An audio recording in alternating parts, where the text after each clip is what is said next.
Pernah nggak sih kamu merasa, dulu mau pinjam uang di aplikasi itu gampangnya minta ampun.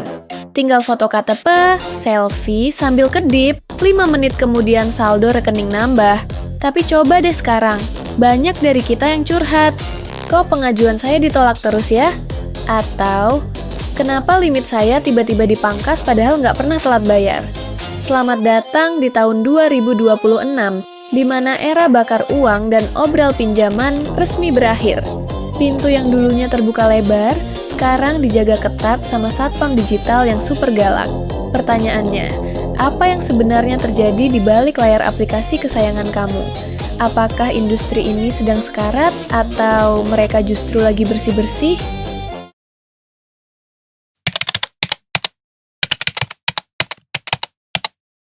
Kita jujur-jujuran aja ya. Pinjol dan paylater itu sudah jadi napas kedua buat sebagian besar masyarakat kita. Berdasarkan data dari OJK dan berbagai riset ekonomi, pengguna paylater di Indonesia itu meledak karena satu alasan, akses. Kita adalah bangsa yang punya banyak mimpi, tapi sering terbentur sama syarat bank konvensional yang ribetnya minta ampun. Mungkin kamu salah satunya, yang pakai paylater buat beli tiket konser, ganti HP yang layarnya retak, atau sekadar bertahan hidup di akhir bulan sebelum gajian masuk. Kita merasa ini adalah solusi instan, tapi kenyamanan itu perlahan berubah jadi tembok tinggi. Verifikasi sekarang makin ketat dan rasanya kita kayak lagi dipersulit buat pakai uang kita sendiri.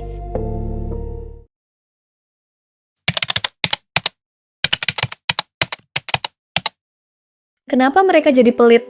Masalah utamanya cuma satu kata, kredit macet, NPL. Riset menunjukkan bahwa angka gagal bayar di sektor fintech lending sempat menyentuh zona merah. Banyak orang yang terjebak dalam lingkaran setan. Gali lubang tutup lubang, mereka pinjam di aplikasi A untuk bayar di aplikasi B. Akibatnya, ekosistemnya jadi nggak sehat. Perusahaan fintech bukan lembaga sosial, mereka perusahaan yang butuh untung. Ketika banyak orang gagal bayar, mereka nggak punya pilihan selain memperketat saringan. Sekarang, mereka nggak cuma lihat KTP kamu. Mereka mulai melihat pola perilaku kamu di internet, seberapa sering kamu belanja, sampai seberapa konsisten kamu membayar tagihan listrik. Satu kali saja kamu lalai, nama kamu langsung masuk daftar hitam di sistem mereka.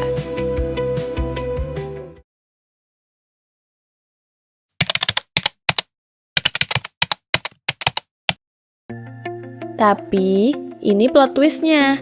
Pengetatan ini ternyata bukan cuma soal ngelarang kamu pinjam uang. Justru, ini adalah cara industri fintech untuk menyelamatkan diri dari kehancuran total. Ada fenomena yang disebut credit wash, atau pembersihan skor kredit. Di tahun-tahun sebelumnya, banyak oknum yang memanfaatkan celah sistem untuk memalsukan data.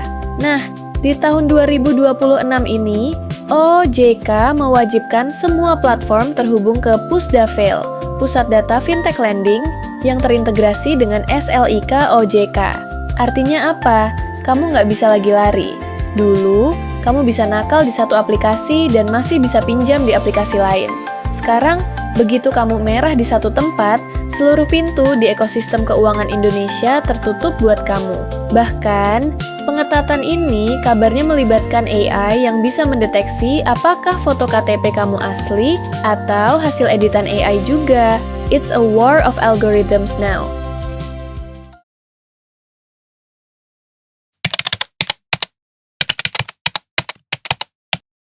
Mari kita bicara logika bisnis. Menurut riset dari Indonesia Fintech Report, pengetatan verifikasi ini sebenarnya bertujuan untuk menurunkan biaya operasional perusahaan. Semakin rendah risiko gagal bayar, semakin sehat perusahaan tersebut. Efeknya bagi kita apa? Jika risiko rendah, perusahaan bisa memberikan bunga yang lebih kompetitif. Dengan verifikasi ketat, kamu dipaksa untuk sadar akan kapasitas keuanganmu sendiri. Jangan sampai limit paylater 5 juta, tapi gaji cuma 4 juta. Itu namanya bunuh diri finansial. Verifikasi yang ribet seperti liveness detection, Itu tujuannya supaya data kamu nggak dipakai orang lain buat pinjam uang. Bayangkan kalau tiba-tiba ada tagihan 10 juta atas nama kamu, padahal kamu nggak pinjam. Itulah yang mau dicegah.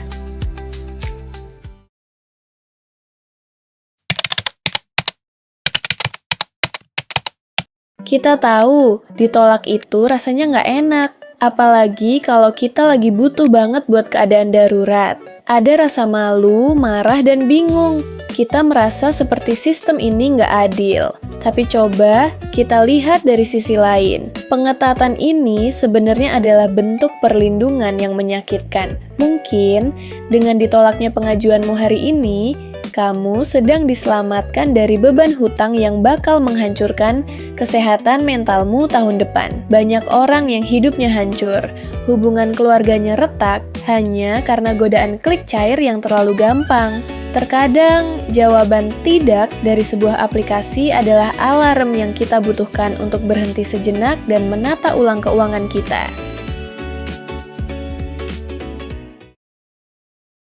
Jadi, apa langkah kita selanjutnya?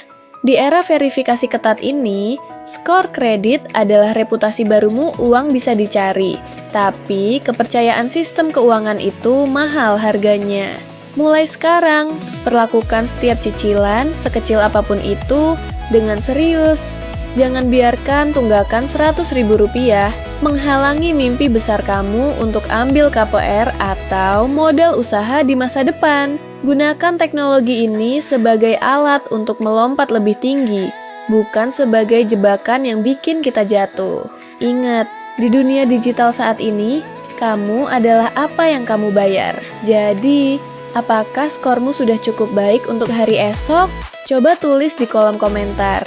Menurut kalian, pengetatan ini bagus atau malah bikin susah? Jangan lupa tonton konten menarik lainnya, dan jangan lupa like dan subscribe agar makin semangat untuk konten lainnya. Terima kasih sudah menonton. Semoga kita sehat selalu.